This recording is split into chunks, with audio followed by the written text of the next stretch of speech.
ар бир бетешке чыкканда переживание кылып ойлоносуң, сен кандай болуп кетти депчи. Негизи настрой бойго коюп, ошо бой жөнүндө бойго настрой коюп атагында эчтеке ойлобой эле, эң негизгиси ошо утуш главница.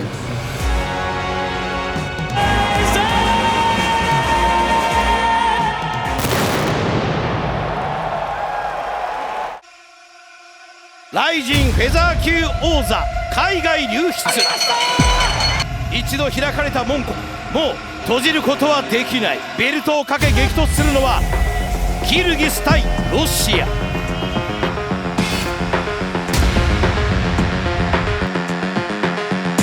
ロシアクラスノダールの死神、挑戦者ビクトル・コレスニック。岸本篤の足を粉砕し、高木亮、中原良樹はフルラウンドを使っていたぶり、怪我からのリング復帰となった今年6月札幌大会ではシュートフェザー級王者サスケを本日ボディーブローからサッカーボールキックで葬ってフック戦を KO で飾っています。中央アジア天空の国を飛び立った完全無欠のイヌワシがここ名古屋へと降り立つ。クレベル小池を62秒で圧殺した東京ドームの夜から5ヶ月です。RIZINフェザー級新王者ラジャバリ・シェイドラエフ、初防衛のリングへ。14戦14勝、全試合完全決着。まさにイヌワシがリングに舞い降りました。初防衛戦ラジャバリ・シェイドラエフ。フェザー級タイトルマッチはユーラシア大陸対決、キルギス対ロシアとなりました。でかいっすね、やっぱこれ大きいですね、そしてこの長い手足がまた大きな武器です。立ち上がりから瞬き厳禁のRIZINフェザー級タイトルマッチ。さあこのベルトはグリーンのトランクス王者に戻ってくるのか、それとも黄色いトランクスコレスニックが奪っていくのか。前に出ましたね、逆に。Честно сказать, начать думал в стойке и думал, что Шадулаев потом пойдет бороться, вот, защищаться и продолжать наращивать темп. Но я на самом деле в самом начале расслабился. Башталганда мен үчүн бой узундар жакшы, мен бой узундарга проходко жакшы кирем. Ооба, ал сал бой узун соперник менен ага жакын дистанциядан иштеш керек. Бою кыска болсоスッとまっすぐ立ってグリーンのトランクスチャンピオンシェイドライフ。ちょっともう平本選手圧力与えてますかね。まあでもコレスニック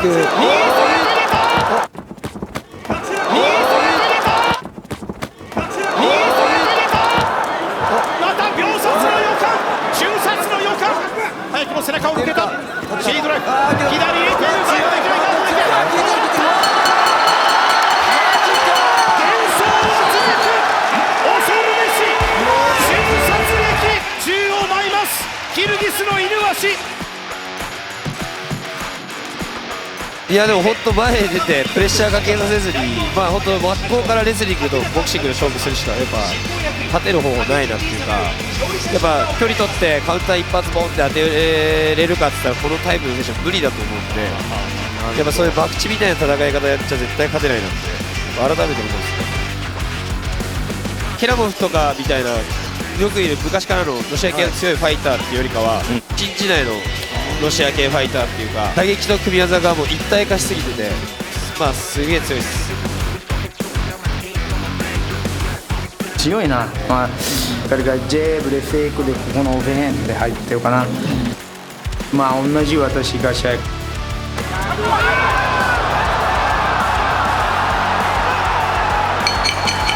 私もう一回彼が試合したいなって下がるじゃなくて私もっと一個したいな。また次の試合が彼が私それをまたあんでね。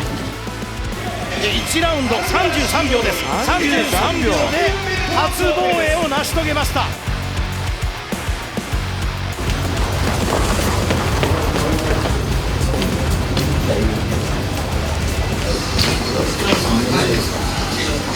手が入りがちな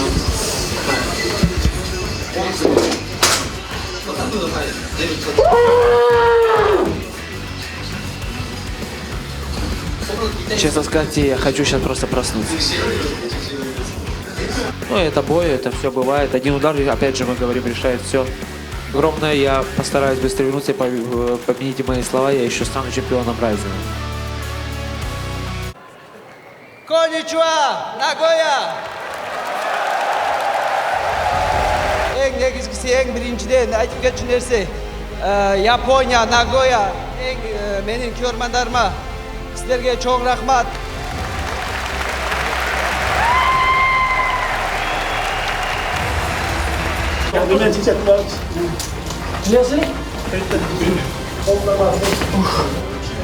No damage? Nothing? Okay.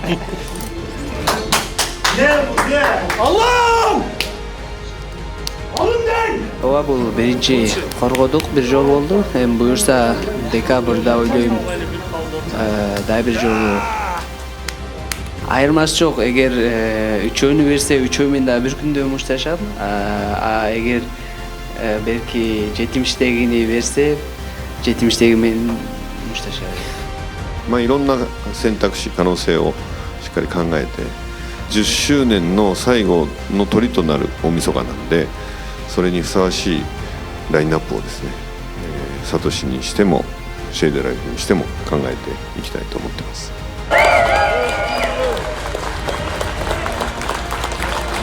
Буюрса жаңы жылга да мындан дагы жакшы даярданганга аракет кылабыз буюрса. Пока мен бу жердемин, айырмасы жок. Да калса барыга даярмын.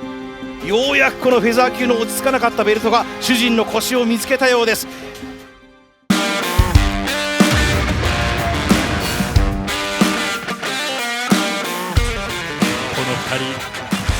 なんかパケパケってずっと言ってて失礼なやつだなって言ったらお前がサックだからなって、やってるなっていうちょっと客観視しちゃってる部分があるかな。38歳、今が全盛期、ミスターいぶし銀佐藤翔子、玄人好みの仕事人が究極の技術と経験で無礼なおしゃべりレスラーを黙らせます。I think I'm better in every single area, and I'm looking forward to prove that. Obviously, I talk a lot and I say a lot of things, but that's because I know I'm going to back it up. That's because I know our fight is going to be epic. I'm going to give them a big show, and I need to give these great people of Nagoya. イタリアンギャングスターダニー・サバテロがライジン2度目の襲来、ベラトールバンタム級グランプリに参戦、暫定王座争いも経験した実力は折り紙付きです。ライジンデビューではオリンピック銀メダリストの太田忍の一瞬の隙を見逃すことなくパウンドアウトで沈めました。井上直樹の持つバンタム級のベルトを奪い取る侵略作戦を遂行します。はい、5分間3ラウンドが始まりました。バンタム級の一戦、スタミナだったりとか、あと攻撃力とあと多彩、蹴りキャッチしましたね。打撃で勝負したいというふうに話していた佐藤翔子。フェイント、左から右、サバテロ追いかけますね。もう一回来る、効いた佐藤翔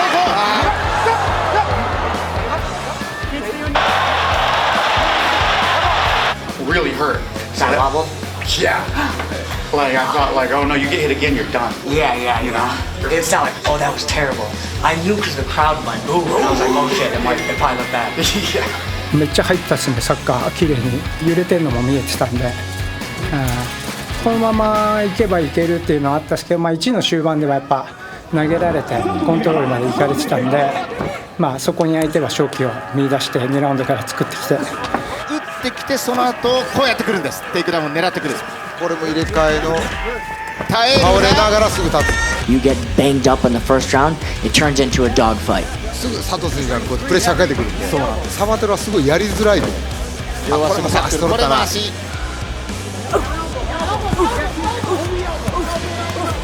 腕をちょっと固定されて、ガード入っちゃったのが、俺もあそこでちょっと落ち着けるから、気持ち的に逃げた部分あるね。もっともっと動かないと。I mean, I'm gonna keep coming, and that's what I did. I used my conditioning, my God-given talents, my fucking hard work to come back and get that win because nothing's gonna stop me from coming for that belt. こで明確なねダメージをねそこですよね。出せるか与えられるかどうかっていうところはこう肝になってきますよね。まだ大きくリードしているシーンを作っていない両者。タックルをここは耐える。There you go. That's what I'm talking about. 佐藤翔子が上下に打ち分けてきている。もう一回開きますね。はい。このタックル回せるか左に足が揃った。そうですね。はい。そして回転していいポジションになった。蹴り上げるか膝。もう一回来るな。もう一度来ます。バック。サバテロ粘り強いサバテロ。そうですね。倒されてもすぐ立つとかスクランブルの中でトップ取る練習とかもしてたんですけど、思ったよりやっぱりしつこくて、ここは向き合いたい。切って向き合う。向き合った最後の15秒。バックスピンキック左のジャブ。さあ佐藤翔子最後のチャンス。一撃に思いを込めるか。もう一回来ますね。もう一度来た。Good, nice finish, Danny. Yeah. 愚直なまでにこのタックルできます。ここでゴング。15分間戦い切りました。チャンピオンの目にはどう映ったんでしょうか。青サバテロ。まず青サバテロです。割れるかもしれません。赤佐藤やはり割れた。最後の1票。青サバテロです。2対1。佐藤翔子敗れました。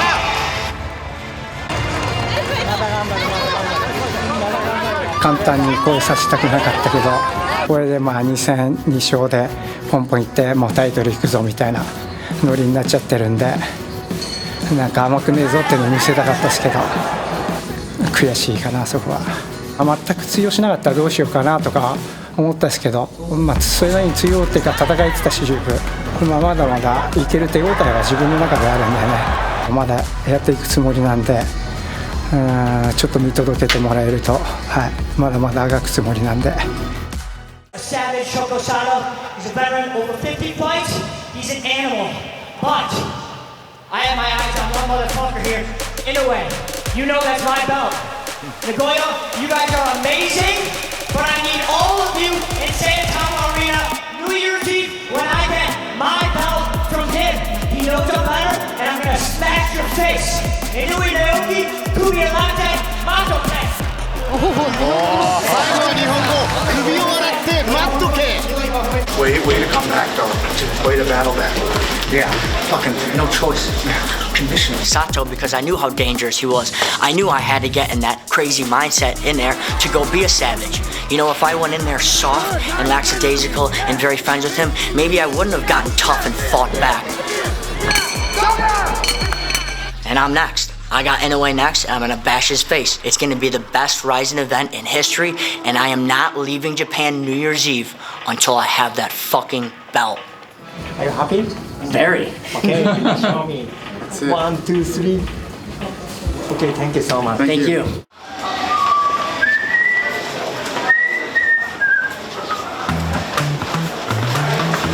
よかったね。いい式が終わったね。テンション上がりました？全然いつも通りいつもやってるからね。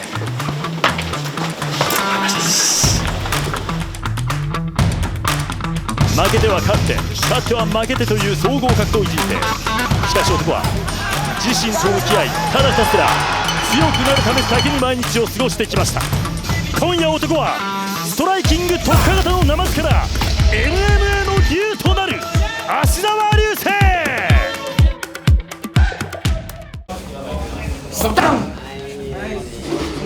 MMA を始めてまだ1年ちょっと結果と内容で上の現地っていうのをこう見せていけたらいいなと思います。僕はやっぱりこう見せるのはリングの上なんで。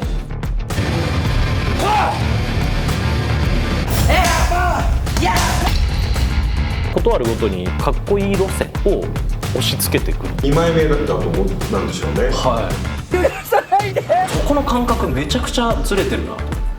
落とし穴ぐらいしかねえなって日本無栄大会の至宝と言われる男は今日もまた総合格闘技の戦いに打って出る。さあ男梅野でありますが曲が変わりました。なんとよみがえるトラウマ。このお尻は何でしょうか。このお尻は一体何なんだ。戸惑いながら今近づいていく梅野健治。ライジンお前入賞お前やったな。今目の前にいるのはどけと今指示を出しましたが、大原ディレクターが男祭りの時に梅野源氏が決して美味しいと思えなかったふんどし小太鼓姿を見せています。小原ディレクターのふんどしは何だったんですか。いや僕が聞きたいです。どこだあれいた。お前打ち合わせしてたのかお前。すいません、ちょっとタバコ吸ってきます。やりぎれです。やりぎれ。お前何なんだお前本当に。みんな美味しいですね、いいですね梅野選手って言われるんですけど、お前らやられてみろと。あいつらだけは許さない。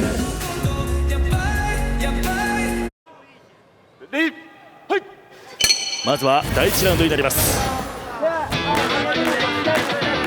芦澤選手が1ラウンド目に多分奇襲攻撃、飛び膝とかそういうのやってくる可能性があるから10秒20秒まず見ましょう。タックルいったり、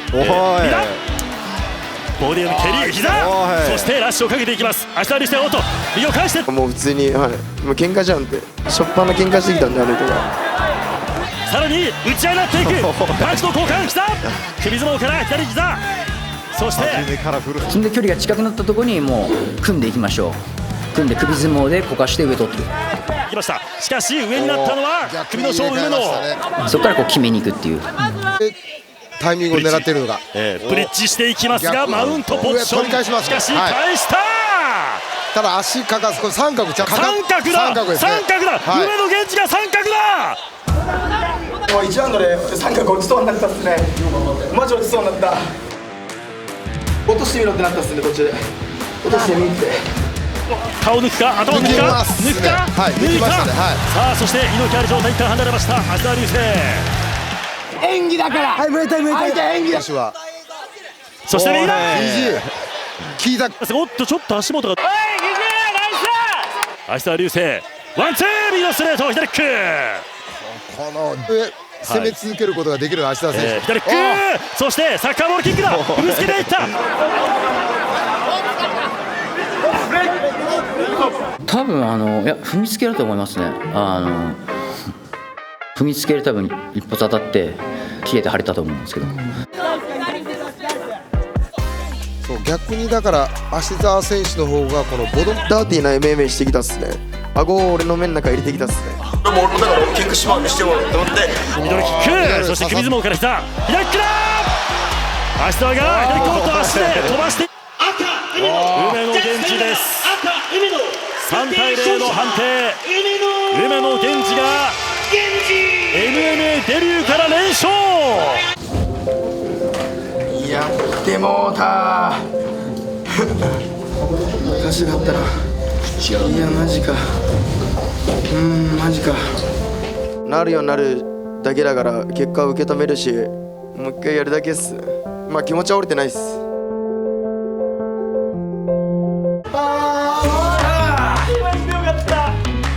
おいライジン、お前佐藤大輔見たかお前バカ野郎お前サンシャインやばいだろ。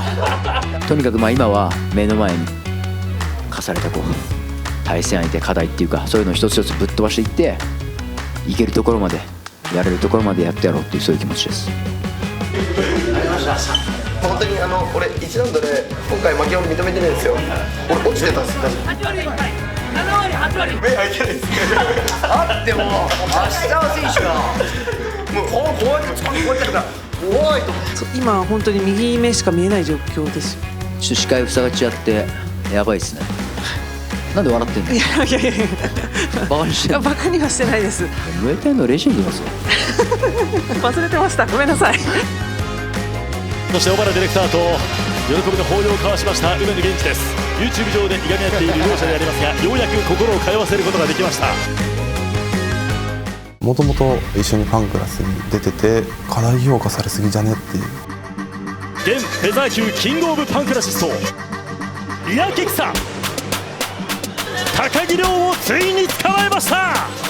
眼中もなかったというか自分ぐらいのレベルの選手とやったことない。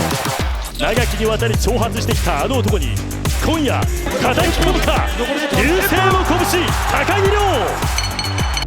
パンクラスでそれぞれが名を挙げてきました。決着の舞台はここライジンです。予想を見ても8人ぐらいで高木が勝つと予想されている。それに対して僕が勝っておめえら見る目ねえぞっていうのを証明してやりたい。お前らどこ見とるんだと、それが三宅さんのお言葉です。自分ぐらいのストライカーとまだやってなかったんで、そのちゃんとパンチと蹴りをしっかり混ぜて組み立ててやったって感じでした。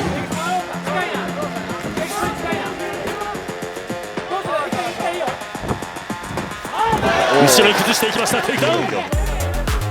グラウンドの攻防に持ち込んでいこうという構え、足をかけました。バックを取ります。リアネイキッドチョークの体勢入っていった。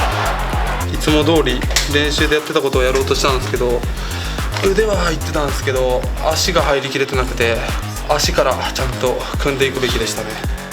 いいポジションではないですけど、ちゃんと冷静に対処できました。バックチョークを狙っていった。しかし前に落としていく高木亮。抜けたか。左のジャブです。このジャブはよく当たります。そうですね。ジャブはすごい自分の中で武器なんで、差し合いで自分が勝ちましたね。遠い距離でやられたんで、ちょっとそこは僕の予想を上回ってきました。ハーフキックです。でハーフもふくらはぎがすごい硬くなってるんで、ちょっとこの効いててあんまりパンチに体重が乗らないんじゃないかな。そうなるんですね。大きいよ、聞いた、大義聞いたと。カーフに関してはコレスニックとやった時にコレスニックにやられて、その重要性に気づいてカーフ打ってジャブ打ってみたいな感じで、その辺が良かったですね。一発でドーンって感じじゃなくて、ちゃんと3ラウンド組み立てて。赤く染まってきている三宅さんの左足。判定で勝てたっていうのが嬉しいですね。因縁の戦い、決着がつきました。3対0の判定で高木亮が三宅さんを破っています。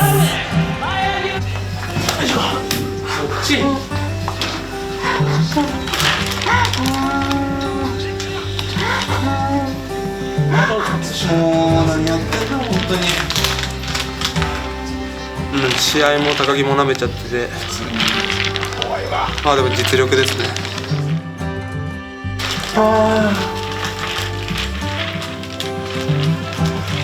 ジャブが超硬かったと思う。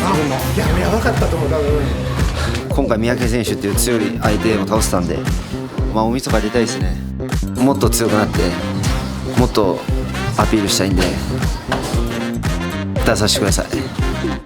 塩田剛三アイム代表を今語るような不正関係は続きます。しっかり若手の突き上げをね、跳ね飛ばしていかないといけないんでね、頑張ります。最終章始まりますからお楽しみに。背水の陣八千選手。2024年大晦日、デビュー戦の桜庭大成の左フックに沈んだ元エース。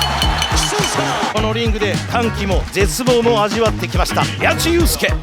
羽賀ビラル海28歳、日本拳法の猛者にして第5代グラチャンライト級チャンピオン。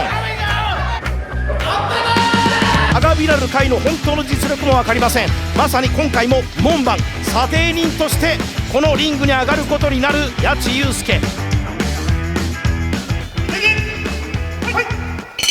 さあ第1ラウンドのゴンが鳴らされました。手合わせることなくいきなり左はい放っていきました。もうちょっとプレスして触っていいよ。って組に寄ってきてるんで、まさにそうですね、この状態で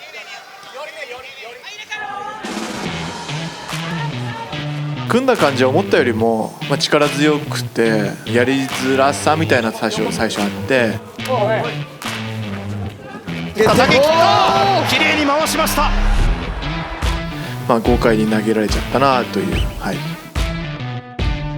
テイクダウンをそうですね、アグレッシブに取っていって上から削りながら確実に仕留めようかなと。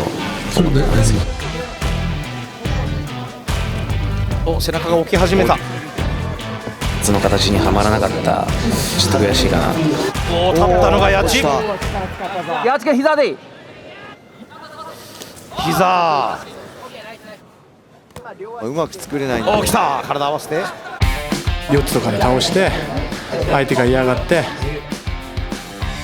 膝ついてコーナー使って頭使ってさあしかしバックにもありましたね。足を差し込もうというところ。八津選手得意なポジションですね。バック向けたところバック取って締めるっていうのはまあ俺のお箱なんで。ワンハンドやったらよし。片手でしかディフェンスできないんだ。さあ回転しながらタップアウトか。いやいや違うか。いや喉は締めですね。軽打勝ちましたヤッチ。バックでしたね。バックからの八津選手強いですね。崖っぷちだった八千祐介がからまた一歩こう中に踏み出しました。悔しいですね。なんかこう自分に負けた感もちょっとあったなと思うので、タップも初めてなんですげえ屈辱だったっすね。もっとこの舞台で駆け上がりたいっていう気持ちがとても強くなりました。周りもみんななんかやっちもうダメだ引退がみたいな崖っぷちですとかうるせえのかよまだまだこっからやっちゅうすけ最終章駆け上がっていくんでよろしくお願いします。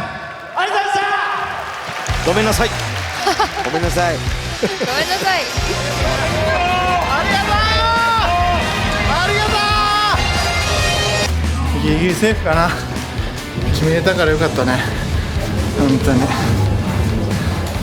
セーフ最後マイクなんか怒ってました。怒ってたもう興奮してたんで覚えてません。なめんなよとまだやれるぞっていう何言ってんだっていうところは見せれたのかなと思います。大晦日の大きい舞台もう一度立って去年の悔しさを晴らしたいと思ってます。高みへ階段を一段ずつ上り始める35歳八千祐介の物語がまた始まりました。すごいのはお兄ちゃんだからお前じゃねえから勘違いすんなよって感じですよね。いつも怒ってるからまあでもいいんじゃないですか。15分チマエフレベルのツケをしようかなっていうか根性ないと思うんですよ。ちゃんとタイマー張ろうよみたいな。すげえワクワクする。鑑賞します。今日は絶対ぶっ飛ばします。俺は今日死にに来てるんでだから相手を殺す覚悟もできてます。打撃でもなんかあっちの方が強いと思ってないし、普段やってる兄貴とかたつきとか全然強いと思ってるんで、そこは自信あります。MMA ですから MMA でちょっと、はい、全部で勝ちました。さあ2人の因縁も満ちているこの対決。5分3ラウンドの戦いが始まりました。これが平本城の強さ。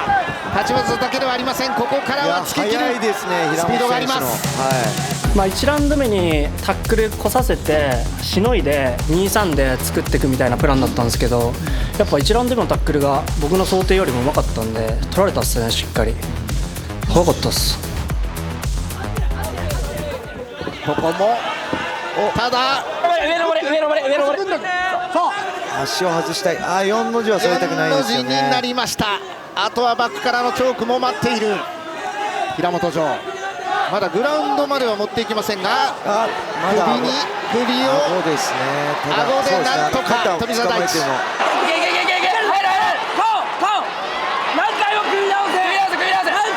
一度締められるか。まだ浅いか。もう一度入った。締め直した。さあタップをしなければこのまま落としてしまう。失神するまで締め上げると話していた平本城。まだ締めている。完全に入っている。完全に入っている。パームスーパームに変えましたね。タップはしない富澤大地。4の字もしっかりかかっている。富澤大地も抜けた。根性を見せました。根性ありますね。いや正直あそこでもらったって思って、まあ富田選手の本当根性すごくてずれちゃって、もっと徹底してたら決めきれたのかなと。取られる心配がなかったっけ。いやなんか 1,2 回ぐらいはあったっすけど、でもなんかしのげるなっていうか、まだいけるって感覚だったっすね。いいプレッシャーかけてますね富澤選手が。富澤もね右のこのパンチ、近づくとやっぱりテイクダウンするの怖いと思うんですけど、ワンツーいいですね。開始。ちょっと展開変わってきましたね。プレッシャーかけていいリズ距ムに離はなってきてるんじゃないですか。富澤の距離になってきているか、位置はお前が持ってる続けるの冷静なディフェンスだけ左のディフェンス間だけ変に打ち合う気いいから打ち合う気になってさせてくもいいからジャブ全部当たってるぞ。ジャブどんどんフェイントしてジャブどんどんフェイント上げていってから右手どんどん動かしていけ。右のジャブ詰めていく、ミュードルコーナーサイド、体を回していきました。はい。右待ちすぎですね、平本選手は。相手の消耗具合とかっていうのは感じました、めっちゃ感じたっすね。疲れてるなと思って、こうなったらもう僕のペースになるかなと思いましたね。テイクいくかでちょっと迷いが出たのはあったっすね。どっちで行っていいのかというか。で今1取って2を悪く見て取られたと見よう。そしたら、最初の1分半1点あたりからワンテイクいきたいから、でもう相手相当下警戒してるから、下警戒したら目のオーバーも早いから。ここも打ち合う、お互いに鋭いパンチが交錯します。右のフック、このノックダウンに行くが、しかし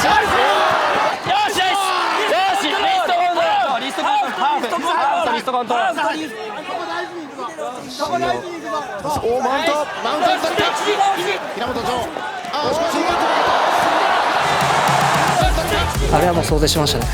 はい、あそこの練習をしてたんで練習通りって感じですね。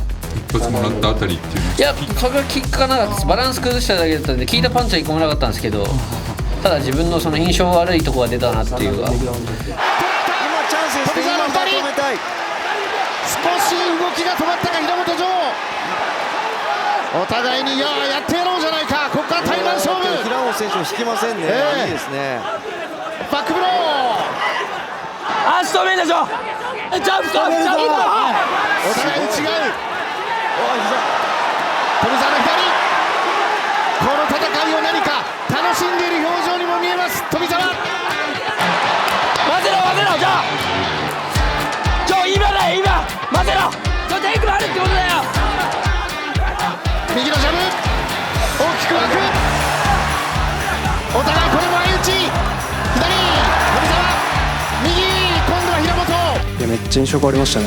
あんな気持ち強いんだと思って、ジャブ右のフック、自分の手応え的には全然倒れてもおかしくないぐらいのダメージは与えてたのかなと思ったんですけど、それでも引かずにちゃんと来たんで、こちらもワンツーを返していく。男じゃんって思いましたね。平本、足を止めて打ち合いだ。IG アリーナが今日一番の盛り上がり。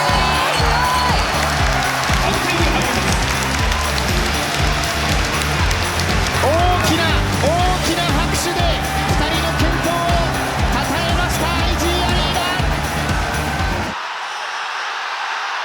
赤富澤です。2対1、厳しい試合を制したのは富澤大地の打撃。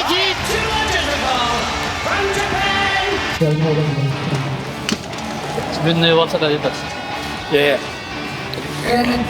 こういう時もあるでしょ。僕から今富澤って言ったら別に勝てるんだよ。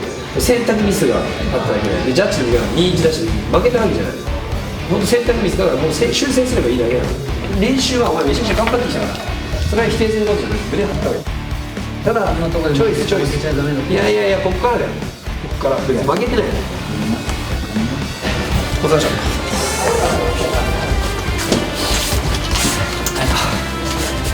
これね、上でやろう、上でやろう、頑張ろうぜ。いやいい選手だったっすね。なんか平本蓮君の弟みたいな言い方しちゃったっすけど、ちゃんと平本城選手でしたよね。めっちゃ気持ちいい選手だなと思いましたね。最後めっちゃ楽しかったっすね。会場もどよめいてたんで、これだよこれと思って、でもまだまだだなと思ったっすね。フライ級で本当一番取りたい、ベルト狙いたいなと思ってるんで、来年とかには本当グランプリ出てるような選手たちとちゃんとやり合えるぐらい、もっと練習頑張ってやっていきたいなと思ってますね。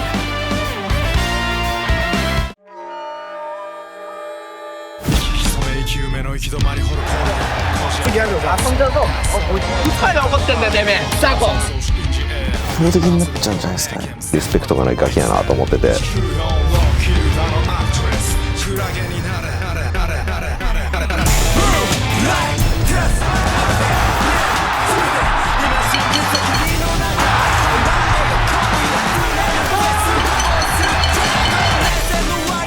飲みすぎた花はおられるんで、その役目が自分やと思ってますね。もし萩原選手負けたら雑魚より雑魚になっちゃうんで。遊んじゃうぞ。光る煙立ち上るコンビナディズニーシーに東京は満月の夜見えるエブリティング。これはオセロゲーム白黒のバトル盤面上のセンスは好きなさどんでんガチもないし絡まってほどけもないしきっとハッターやった格好からやってくるしんだがいし冷静さとネイバー強さのアニメコー戦略戦の連動これめちゃ愛のフォー見つましたこの夜がパトロン消せない入れ罪のよう脳に残らしこのコン数ウィックなコードのズレズレ